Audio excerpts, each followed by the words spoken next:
All right, here we go. Let's see. Lucy, what's up? How's it going, Lucy? Let's see. Up. YouTube's awake. Okay, let's see how the Rockfin's doing. Rockfin, you awake? Rockfin's not. Come on, Rockfin. I'm pulling for you. Lucy's rooting for you too. She's like, come on, Rockfin. Meow, meow. There it is. Rockfin's up. All right. What's up, everybody? Good afternoon. Good evening. Good morning. Salutations. Happy Wednesday, I guess. Right? Maybe. It's just me today. Welcome to Get Your News On with Ron. Lucy's going nuts. She's climbing up here. Hi, Luce. For everyone listening to the podcast later, you don't know this, but Lucy just climbed up on the desk and she's being adorable. Look at this. She's got a lot of her energy back. Do not worry. I will not talk about my cat for 40 minutes. I promise not to do that. I know I do that sometimes. But, I'm just so happy she's feeling better. It just means a lot.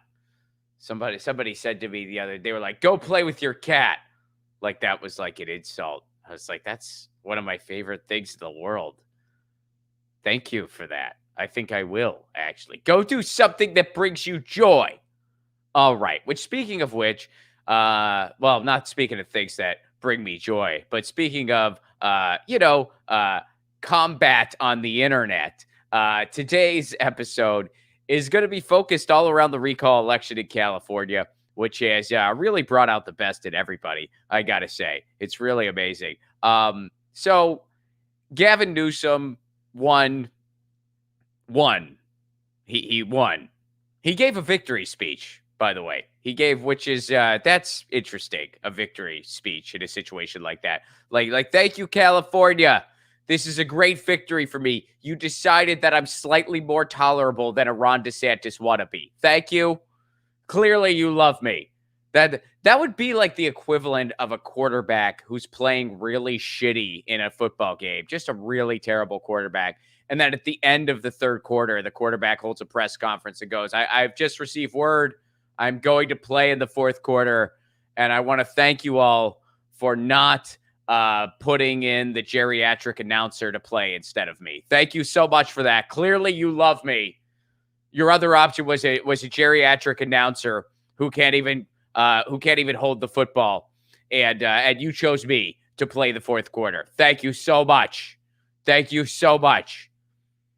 It's like Gavin Newsom's friend came back from a date, and he goes, "Hey, how was the date?" And the friend goes, "Well, I guess if my other option was being on fire, I would take this date." And he's like, "Oh, it must have gone great then. That date should have a victory speech. They must love you." So that happened. He kept his gig, and I voted no on it. I did a video explaining why I was voting no. And, some of you are upset that I voted no. And so I'll respond to some of those responses I have been getting. I'm not going to respond to like any one thing in particular, but I'll respond to some of the themes that I've been getting as far as the recall is concerned. Oh, by the way, here's the headline that's saying that he won. Yeah, he beat the GOP-led recall. There you go. So that's that. So some people told me, like first of all, let's talk about what a recall is. And one of my main takes here on the recall, and this is part of the reason where a lot of times we just have to agree to disagree. A recall is not the same as a regular election. They are two very different things. And our electoral system is absolutely disgusting. It is an absolute scam. A recall is even fucking worse. It's a scam of a scam. It's literally buying a governorship. That's what the recall is, because they pump a ton of money into this thing. There's no actual process. There's no real vetting. It's just a matter of buying your way into the thing and getting signatures. So there's 50 some people on the freaking ballot. Most of them are people no one's ever heard of. So the people who can just buy their way into it, who can just buy the coverage, who just already have the celebrity, can just buy a governorship. And that's what happened with Arnold Schwarzenegger. That's exactly what happened. It's one of the only ways Republicans can get power in the state of California. Except for, of course, if they're donors and they buy off the Democrats who are already right-wing enough as it is. But Republicans, in the sense of the R is next to their name and they're running for office, it's pretty much the only way they can get power. So that's the way the recall works in California. It is a scam of a scam. Oh, and guess what? We're going to go here next, since we're just talking about the concept of a recall and why I'm not a fan of it. Here's some more. Here's another tidbit when it comes to the recall, which shout out to Edwin for sharing this with me. Edwin's been tweeting this at me. California recall price tag could be more than $300 million. It's according to the Secretary of State. California's 2021 recall election on track to be one of the most expensive to date. $300 million. This is taxpayer money, $300 million to just put the governorship up for sale. The system is over 100 years old. We haven't revised it. So they're talking about changing it. Here's what they're talking about doing. Increase the amount of voter signatures required to qualify for recall election from 12% to 25%. Again, people can just buy their way into it. They can just get these signatures based on their own celebrity or just buying their own PR. Raising the threshold of people need to meet, in order to qualify as a replacement candidate. Currently, the filing fee is just $4,000. All a candidate has to do is get 7,000 signatures to get on the ballot. So what are they going to do? Raise the fee? So once again, people can just buy their way in. Raise the amount of signatures. So once again, it just becomes, this up for grabs. A celebrity can just grab it. Here's what they should do instead. They should make a recall election where it's publicly funded, where, first of all, there has to be public support for the recall as a whole. It's not based around any one candidate. It's we are recalling this governor or whoever else because they're doing an awful job and there's a reason for a recall. And then there's an actual process where candidates get on the ballot via parties. The Greens have a candidate. The Socialists have a candidate. Democrats, Republicans, they have a candidate. And there's an actual process. There's an actual election. Oh, and here's another thing. It's publicly frickin' funded. So no one's buying a governorship. If our recall process was that way, that'd be an entirely different story. I'd be for it. I would have voted yes, and then I would have voted for the Socialists. But that's not the way our recalls work. It's a scam of a scam. So it's just a terrible strategy. And here is the way I have always been. This is the way I've always been. So you can't, and I've gotten shit from both ends of it. A bunch of liberals have gotten on my case because they're like, well, this is the same. You should have supported Joe Biden. This is the same. No, it's not, because one is a regular election. One is a recall. They are not the same thing. It's like saying, why didn't you eat the apple the same way you ate that orange? Why didn't you peel the apple? You peeled the orange, because they're two different things. They're two different things. A recall election is not a regular election. It's a strategy. And it's a shitty one. And I'm the kind of guy, and I've always been this way, if you put a strategy in front of me, I look at the strategy. I say, will this result in things getting better? Let me play out the scenarios in my head. Will this result in things getting better? If the answer is no, I don't support the strategy. Here's another example. Donald Trump. I don't like Donald Trump at all. It grossed me out that guy was president. I didn't support the impeachment efforts against Donald Trump. Why? Because I thought it was a shitty strategy. Oh, and guess what? It was. It was performative bullshit, and it would have led to President Pence, which would have been way more dangerous than Trump. Way more. And there's other reasons too, but I don't want to rehash all that. My point is, if it's a shitty strategy, I don't support it, regardless about how I feel about a candidate. I don't like Gavin Newsom at all. He's been a terrible governor. But am I going to support a shitty strategy? I play out all the scenarios in my head. If he gets recalled, we're getting Larry Elder. And by the way, that's what would have happened, by the way. We'll get to that in a second. All these people were wrong. We could have replaced it with someone better. Yeah, if we had a valid recall process, we would have had the chance to do that. Yes, but we don't. That's not the way the recall works. It's up for sale. And Larry Elder would have become governor. We'll get there in a second.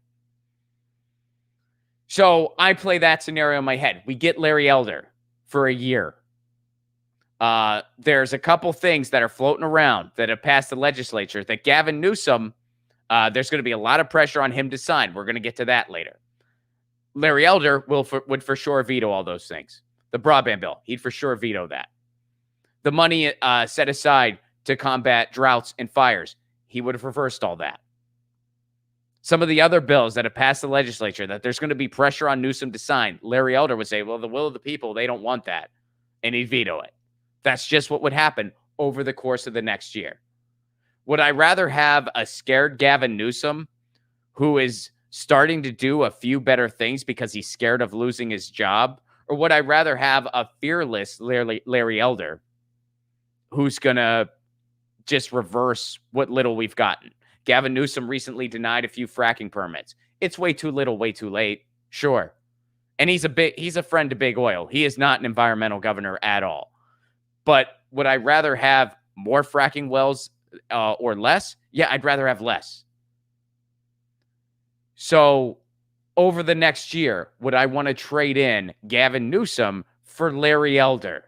No, I wouldn't want to do that. That makes no sense. I'd rather have a damaged, grossly unpopular Gavin Newsom going into 2022 with at least a chance to beat him with somebody better. Instead of, oh, let's get rid of him now. Then we get Larry Elder for a year.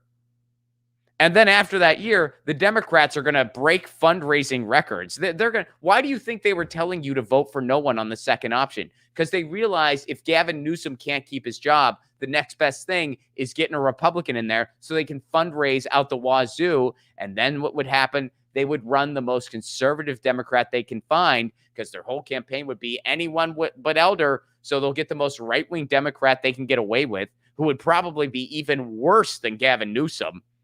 And then we'd be stuck with that person come 2022.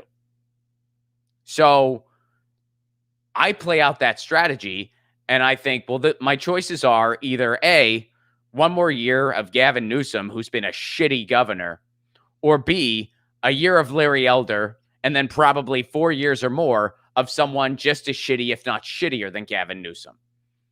I'd rather take my chances on one more year with Gavin Newsom and then beat him with someone better in 2022. And all these are, I mean, some people said, well, Ron, it's about a principle. It's principle. What is principle about supporting a scam? Explain that to me. What's principled about, and if you have any questions or thoughts, I mean, please do leave a super chat. Please do leave a Rockfin tip. I'll get to all of them. What's principled about supporting a right-wing scam? What's principled about that? I don't see how that's principled. And again, it's a strategy. It's not a regular election. The same case was made during Trump's impeachment. It's a principle, Ron. No, it isn't. Impeachment is a political move.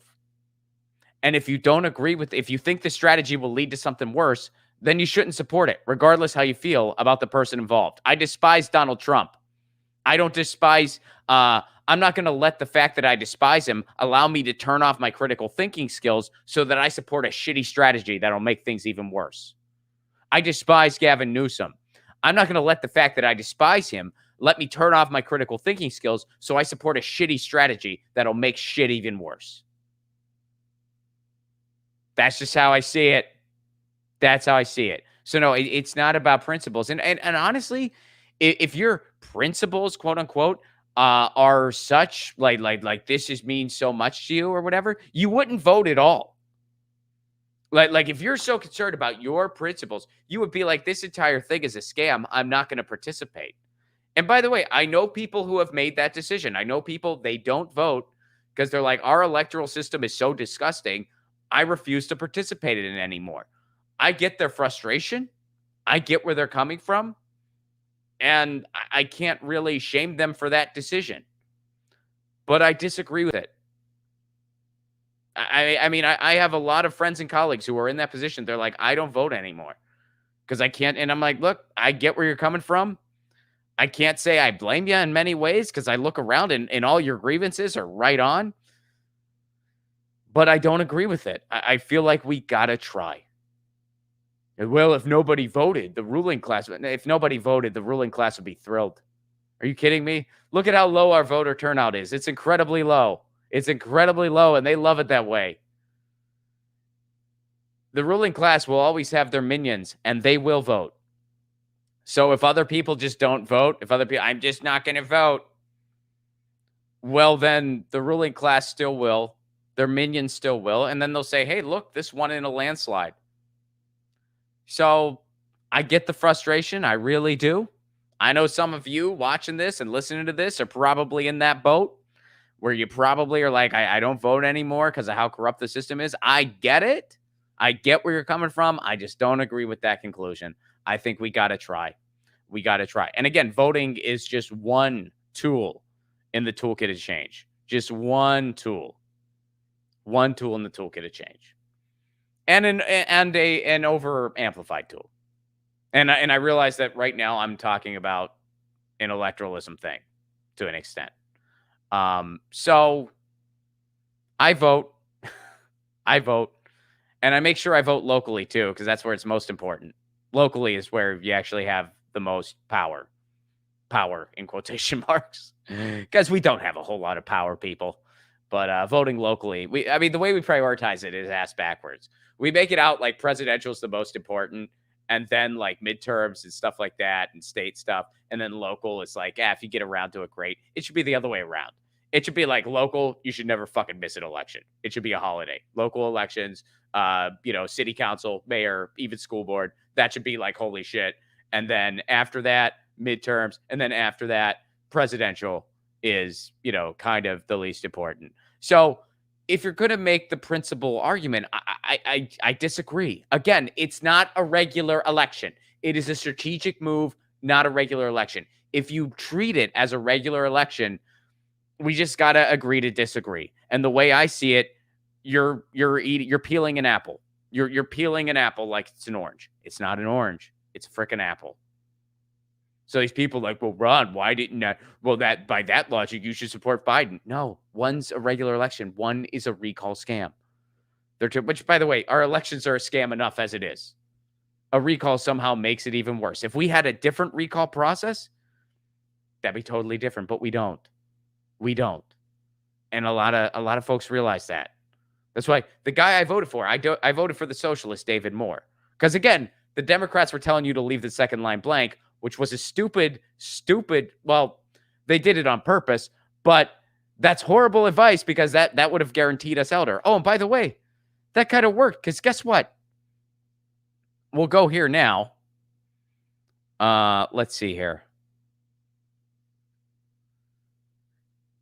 Here's some of how the results came in that support everything I'm saying. Like this is why, no, we wouldn't have been able to replace him with someone better. It just wouldn't have happened. Look at this.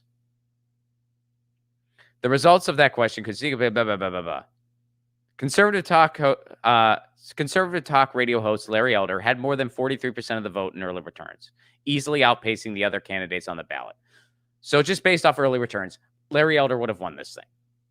That's just how it goes. It's up for sale. When you have 40 some, or I think there was over 50 when all was said and done. When you have all these names on a ballot, most people haven't heard of the majority of these people. Whoever creates some clout, who gets media hype, who already has the celebrity, who already has the money to pump into it, they just buy the governorship. That's what happens. So these people are like, well, it was an opportunity to replace it with someone better. Yeah, if we had publicly funded recalled elections, if it was publicly funded, and if each party actually had a candidate, if it was a publicly funded process with a Republican, a Democrat, a Green, a Socialist, and whoever else, yes, that would be different. Then yes, under that scenario, I would have voted yes, and I would have voted for the Socialists. But that's not the way our recall works. It's a freaking scam. So I voted no and voted for the Socialists. I voted for David Moore. And I'm sure there were some other good folks on that ballot too. I just, I looked into him, decided to give him my vote. I voted for David Moore, the socialist. And by the way, David Moore himself, who, I'd like to talk to him. I'd like to have him on the show. David Moore himself said, vote for me and vote no. So the person I was voting for literally told people, vote no on the recall. Why? Because it's not a regular election. It's not a regular election. So, if you're treating it like a regular election, we got to agree to disagree. That's all. That's all I got to say about it. And so let's go to what is at stake now. So Gavin Newsom is going to keep his job. He's going to cheat. He'll probably do that in 2022. So, oh man, oh crap. I don't have the thing I really wanted to have here. That is a little frustrating. Let me see if I can pull up where I wanted to go next, because I wanted to talk about some of the stuff that's floating around out there that I think we need to. Oh man. Oh yes, here we go. All right. We're going to go here first. So here's some of the stuff floating around the California legislature. These are the bills heading to Gavin Newsom's desk. Newsom's call now. This is from Cal Matters. Newsom's call now. California legislators passes top 21 bills of 21. And we'll go through the list. We're going to focus on a few. But I'll list them off, and then we'll focus on a few a little bit. I can't focus on all of them, or this show would be like a year and a half long. But I'm going to rattle them off. Ready? Changing single-family zoning. Booting bad cops. Ending secret settlements. Ethnic studies to graduate. Massive expansion to college financial aid. Taking on Amazon's warehouse quota. Boosting family leave payments. Cost-free COVID testing. Adding dependent parents to your healthcare plan. Teaching mental health. Greater access to police records. Vote by mail for farm worker union election.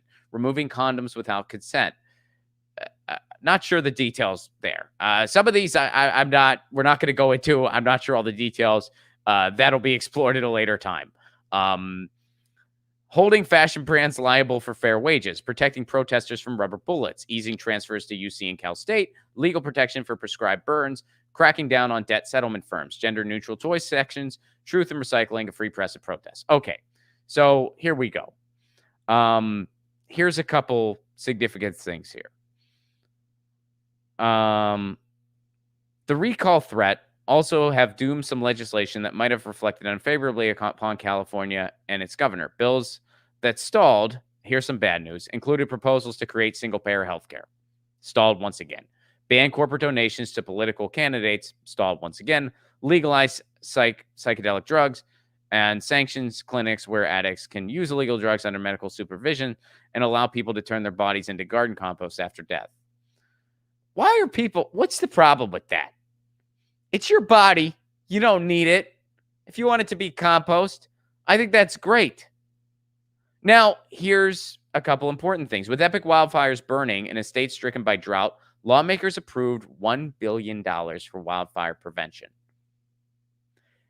but rejected a bill that called for reducing greenhouse gas emissions beyond current mandates, which they said they're already on pace to meet. They could have upped the mandates. That would have been better, but this is important. $1 billion for wildfire prevention. And that was something that hit me. I mean, look, I'm no fan of Gavin Newsom. Anyone who tells you Gavin Newsom has been a good governor for the environment is bullshitting you. He has not been. But as of recent, he has started to do a couple things. He has finally denied a few fracking permits instead of approving them. It's too little too late, and he has to roll back a ton of fracking permits, but at least a few have been denied. So there's less fracking as opposed to more. And of course, this $1 billion for wildfire prevention. Look, folks, we are upon climate catastrophe. Having something like this reversed could be very bad. That's just the way it is. That could be very bad. So that's significant. And he needs to be held to account on delivering this within the next year. We need to hold him to account. So let's see here. Let's go into a couple specific things. Let's start with Amazon. Taking on Amazon's warehouse quotas. Now, first of all, for anyone who's not clear on what this refers to, Amazon, they used to do this even more like years ago, and they're not able to get away with it as easily. But what they used to do When you would get a job in an Amazon warehouse, you had to make a certain quota. And it was not easy to make as far as how many, basically how many boxes you filled. And if you did not reach that quota, you did not get paid. They wouldn't pay you. And they always needed people because their turnaround was like that. People were turning around quick, quick, quick, quick, quick. So AB 701 would make California the first state to require warehouses to disclose to workers any quotas or work speed standards, as well as the potential consequences for failing to meet them. It would also ban companies from penalizing warehouse workers for complying with health and safety laws that slow the pace of their work, including taking breaks, using the bathroom, or following COVID-19 precautions. So it should go further where they shouldn't have any quotas like this. It should be illegal to do it. That's what it should be. But at least there's more transparency here. And at least they're reining in some of Amazon's bullshit. So let's see. Let's go to another one.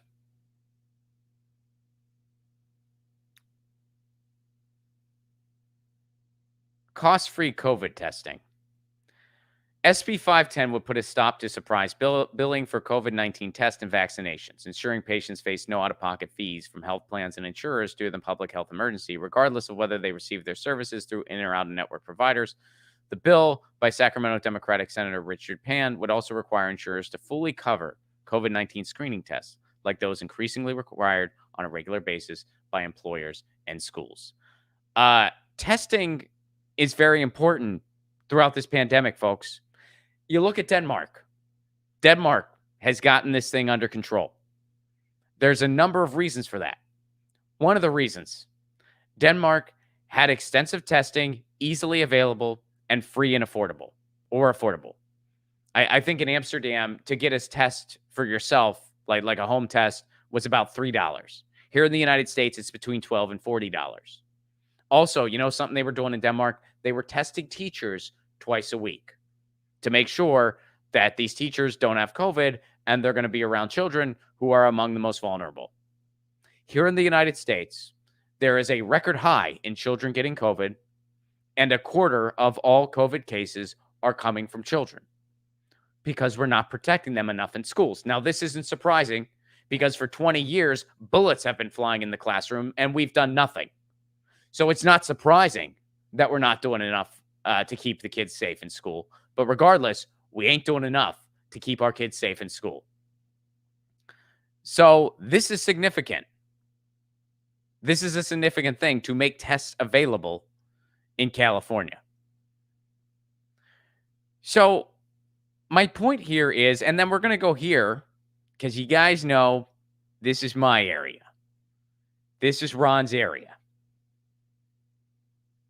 And this is something that I am going to nag like a mofo. I promise you that. Bills to fund ease broadband rollout head to governor. This is the broadband bill in California. Now, Governor Newsom, because he was scared of this recall, he started, again, you guys know another thesis I entertain. The only time a politician does anything good is when they're scared they're going to lose their job. Gavin Newsom, because of the recall, scared he was going to lose his job. And believe me, if we keep the pressure up, he's going to be scared going into 2022. He is a very wounded incumbent. He's going to be scared going into 2022, which means now's the time to get some stuff out of this guy. And this is one of the things, all of a sudden, we have a surplus in California, by the way. We have a freaking surplus. 5th largest GDP in the world, have a surplus. Still don't have healthcare for everybody. Don't have a single-payer healthcare plan. Was not able to distribute any materials, any PPE to citizens. Couldn't do any of that. Don't even have a high-speed rail, by the way. Just I'm not, believe me, I'm not thrilled with the rugged neoliberalism we have in California. But here's something. Bills to fund ease broadband rollout head to governor. 2 key pieces of broadband legislation cleared the State House Thursday. This article is from September 10th and are heading to Governor Gavin Newsom's desk. And he has until October 10th to sign it. This is SB 4, which is the Broadband for All Act, that is the Broadband for All Act, and Assembly Bill 14, the Internet for All Act. They were both greenlighted by the legislature. The votes were whipped up.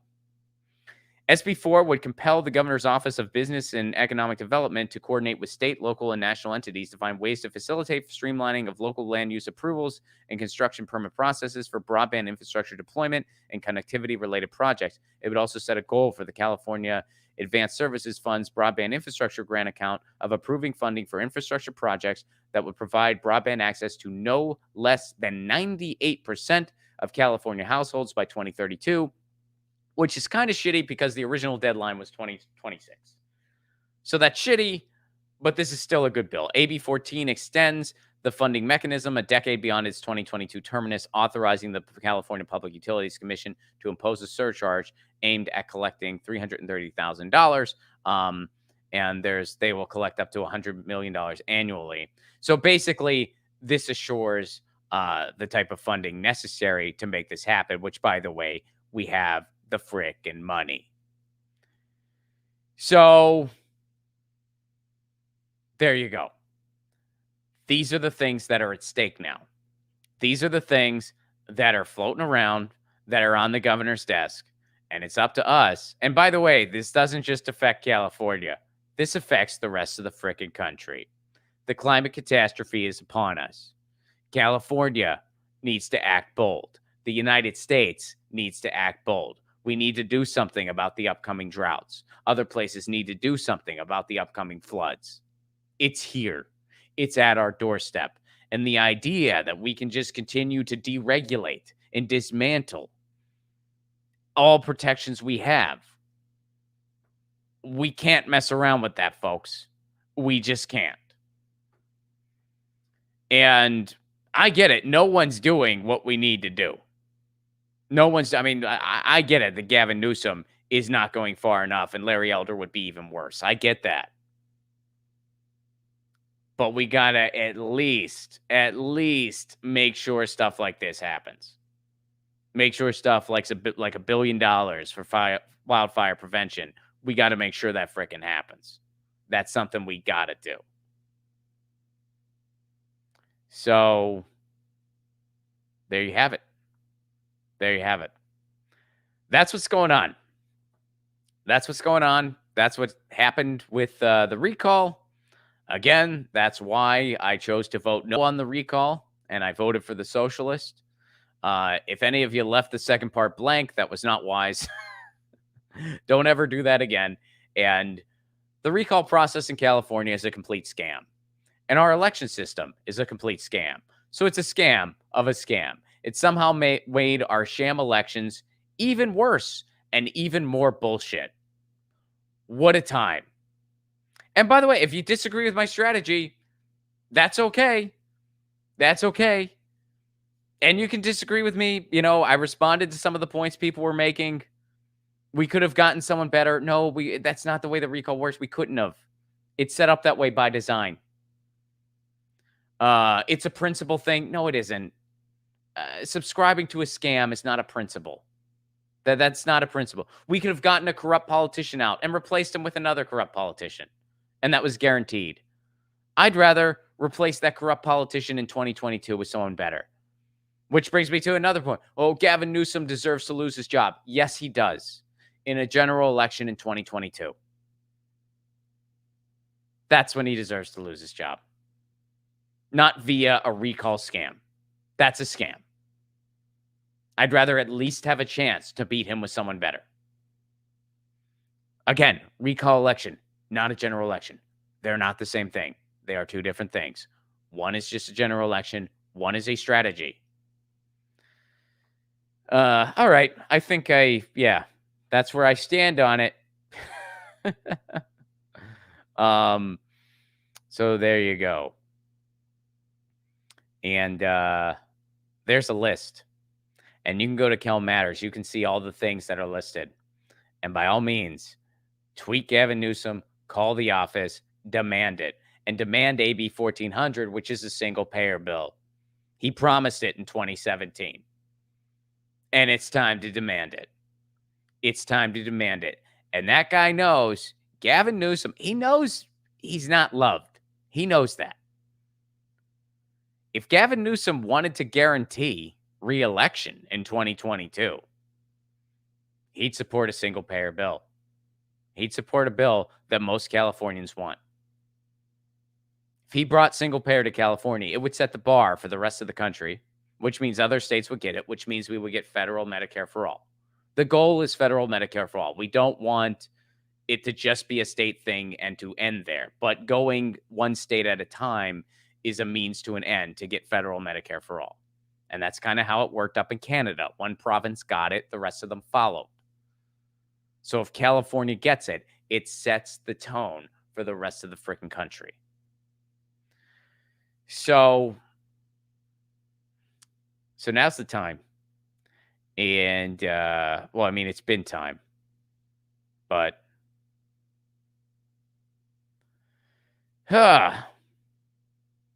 so there you go. Let's see. Let me go to the chat here, see what you guys are saying. Venetia David, what's up? Thank you so much for the super chat contribution. And you gave me a hippo rolling around in a chair. I appreciate that very much. I love it. And by the way, if you ever, if you have any questions, leave a super chat or a Rockfin tip. I'll get to them. Red Pill, what's up? I don't recall. I got no memory of anything at all. Nice. That'd be good. Are those song lyrics? They sound like they should be if they're not. I love it. Let's see here. Elizabeth, thank you very much for the tip. Thank you very much for the Rockfin tip. I appreciate it very much. So thank you, Red Pill. Thank you, Venetia David. And thank you to Elizabeth over on the Rockfin. And also, I have some more thank yous to give. So let me go ahead and give those thank you. As you guys know, my movie, we're still raising the funds for my movie, and I appreciate you all being so supportive. I'll go ahead and I'll leave the link in the chat now.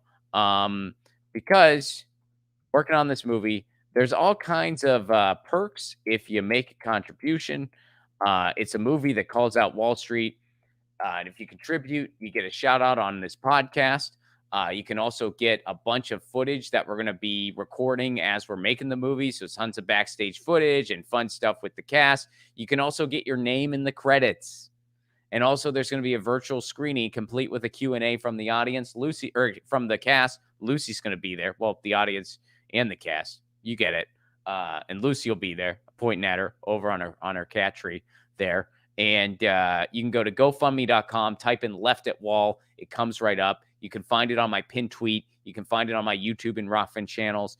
And if you want to make a contribution, that's fantastic. If you're not able to or not interested, that's fine. Check out the trailer anyway. Check it out. Let me know what you think. Did you dig it?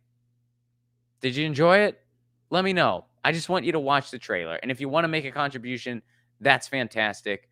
I left the link in both the chats. Please do check it out. And while we're on that, I need to thank some people. So I want to thank Noah Kaiser. Thank you so very much, Noah, for your very generous contribution. Thank you so much. That is very kind of you. And Rebecca Evans. Thank you so much, Rebecca, for your very generous contribution. Thank both of you so very much. And thank you so much for supporting this movie. And I can't wait to make it, folks. I really can't. This has been a goal of mine for a long time to get into more scripted content. And this is the first step pursuing that goal. So thank you guys so much. And thank you guys so much for your generosity over here on the YouTube and the Rockfin. And look, in closing with today, since today was a heavy kind of like we're talking about electoralism and strategy episode, we can disagree on strategies and still try to see the bigger picture in that we're in this together. Look, I'm not saying you have to agree with every strategic idea I have. You don't. I gave you my case. I laid it out. Maybe you don't agree. That's fine. But at the end of the day, we're all kind of in this boat together, and we're all trying to navigate a horrific oligarchy. The game is rigged against us. We know this. We know this. So we're trying to navigate the waters the best we can. And we try to navigate these waters the best we can. And we try to just make the best strategic calls we can. That's all anyone can do. And, people say people made the principle thing. Well, I'm a strategic voter. That's what I am. I'm a strategic voter. So if something's a shitty strategy, I'm not going to support it, even if I don't like the candidate involved. Don't like Donald Trump. Didn't support Trump's impeachment. Don't like Gavin Newsom. Didn't support the recall because they were both shitty strategies. End of story. And I'm a strategic voter. And most of the time, pretty much, I can't remember the last time I voted for an actual Democrat. So most of the time I vote third party. I voted for socialist. I vote green. I vote peace and freedom. I usually vote third party. I usually vote for third leftist parties. And I do that because I know that the duopoly needs to be broken. And I support policies that help us get there. Policies like ranked choice voting. And I know that when I vote third party in a presidential, I know that that person's not going to win. I know that. I accepted that, yeah, either Trump or Biden is going to be president. But by voting third party, if they get to 5%, they get federal funding. And at least we're getting better. So I'm a strategic voter. That's what I am. And, because of this whole idea that it's all about principles, our system is so fucking disgusting. I feel like we don't even have that luxury. Our system is corrupt to the core. It's broken to the core. It's rigged to the core. So, I mean, this idea that it's like you come out of there smelling like a rose, that's just not the system we live in. So you fight back the best you can.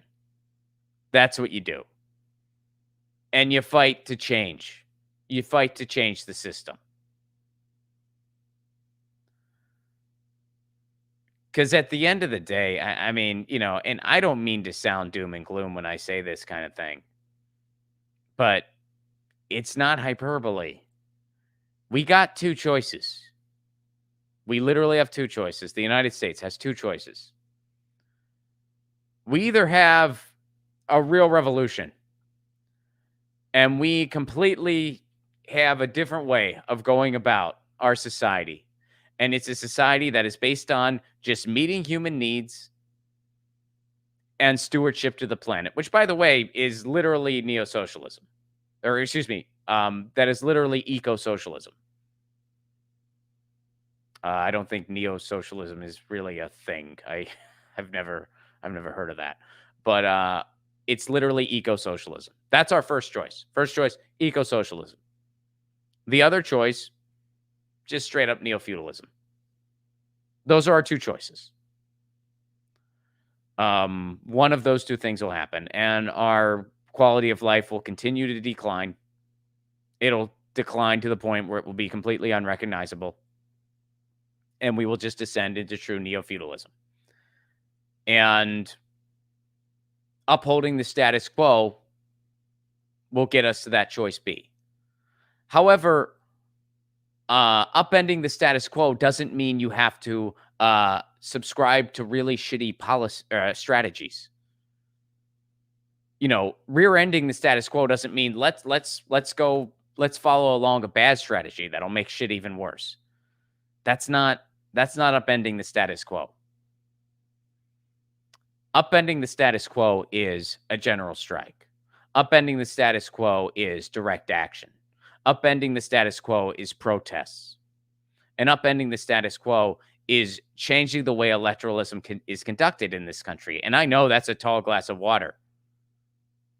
And I know that is incredibly, incredibly difficult. But you know what's even more difficult? Letting the status quo continue the way it is now. That's way more difficult. That is much more difficult. So that's my assessment for today, folks. And that's some of the stuff at stake and some of the stuff we really need to fight for in light of the results of this recall election here in California. And going bigger picture and longer term, our supply chain is going to get a little wacky. It already has. It's likely to get worse. Eat local. Shop local. Support local. If there's mutual aid going on in your community, get involved. If you can volunteer, that's fantastic. If you have financial means that you can give a little, please do. Please do. Or if you just have something to offer, I mean, hey, maybe you're really good at making large amounts of food in big qualities at an affordable rate. I can make this killer casserole and I can do it really cheaply and it's delicious and it's nutritious. Try to help out. Maybe you grow food and you can help out there. That's fantastic. Maybe you got a little bit of money. You can get something. I know one of the mutual aid efforts in my neighborhood, they have a list of things they need. You can just go, you can just buy stuff for them. I do that when I can. I buy them stuff. I try to help out that way. So we need to start thinking about how can I get my needs met as locally as possible? Do you grow food? Do you go to your farmer's market? These are all things we need to be thinking about because there's a good chance things are going to get worse before they get met better. And our government has made it clear, especially during this pandemic, that we are on our own. We're completely on our own. YouTube has demonetized this stream. They just demonetized this stream. Probably because COVID was mentioned. Probably because it was mentioned. All I did was mention that testing should be available. That's all I said. Testing should be available because it should be. And in other countries where they have this under control, that's one of the factors going on. They had a bunch of testing readily available so people could get tested and didn't have to spend between $12 and $40 to do a self-test, which is what's going on here in the United States. So, yeah, we're all we have. I mean, I wish it wasn't that way. I wish we had a more respectable system, but we don't. We have a straight up corporate coup for a government. That's what we have. And that's not going to change anytime real soon. So we are all we have. So we need to act local. We need to participate local. And we're going to need to change this place one neighborhood at a time. And we do have we have the people for it. Imagine if we didn't have each other, how far off we would be. And that should give you a little bit of hope because it's like, look, we were just left behind. We were just left to fend for ourselves during a pandemic, a global pandemic. Happened, last time it happened was over 100 freaking years ago. This is pretty much, with exception to, I mean, who was that one dude? There was that one dude in Brazil who's like one of the oldest people in the world who technically lived through both pandemics. So, like, one known person, my point is, for pretty much all of us, this was our first pandemic. And we're still going through it, by the way. The pandemic's not over. This was our first pandemic. We're going through it. We're going through the pandemic. And our government said, we're not here for you. We're going to have this upward transfer of wealth. We're going to count on Wall Street to throw you some crumbs. Sorry. I mean, the fact that we're even still standing as a society, and I can't speak for anyone else except for me, but I guarantee part of the reason my neighborhood is not worse off is because people have been trying to help each other. People have been making that effort. So that needs to continue. Venetia, thank you so much for the Rockfin tip. You say sorry about YouTube. Yeah, I mean, I don't know. I mean, I don't. Maybe people can still super chat. I don't know. But like the actual stream itself was just demonetized.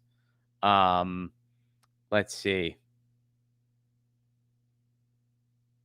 So there you go. But thank you for that very much, Venetia. And thank you all. Thank you all for being here.